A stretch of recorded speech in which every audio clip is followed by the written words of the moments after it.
Bonjour, je suis le docteur Élise Bismuth.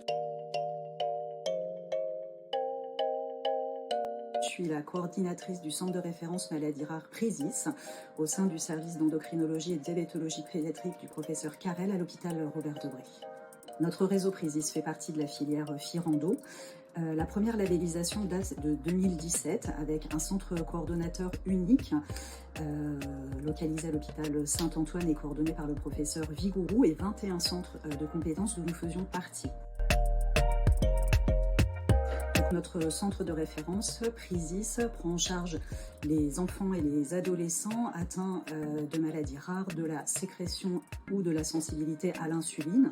Donc en d'autres termes, atteints de diabète rare, le plus souvent liés en fait à des anomalies génétiques identifiées ou non.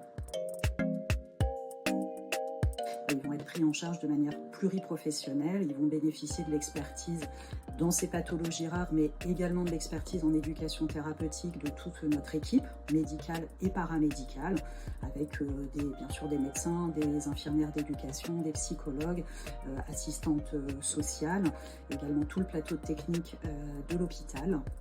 Dans le cadre de leur prise en charge, on va également bien sûr organiser le dépistage des apparentés en cas d'anomalie génétique identifiée et on organisera bien évidemment également le relais avec nos collègues adultes dans le cadre de la fameuse transition, le relais de prise en charge en diabétologie adulte. Cette nouvelle labellisation nous fait évoluer en centre constitutif. C'est bien évidemment une excellente nouvelle.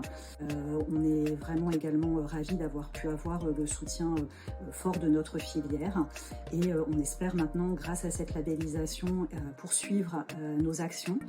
Ces 5 dernières années, on tire à la rédaction de plusieurs plans nationaux de diagnostic et de soins, les fameux PNDS, à la création d'un programme d'éducation thérapeutique enfants et adultes sur l'une des pathologies que nous prenons en charge, que sont les syndromes lipodystrophiques. Ça, c'est un travail qui avait été fait avec le centre coordonnateur. Et bien sûr, tout le travail de formation auprès des collègues au national pour que ces patients ne soient plus dans l'errance et puissent bénéficier d'une prise en charge adaptée à leur pathologie.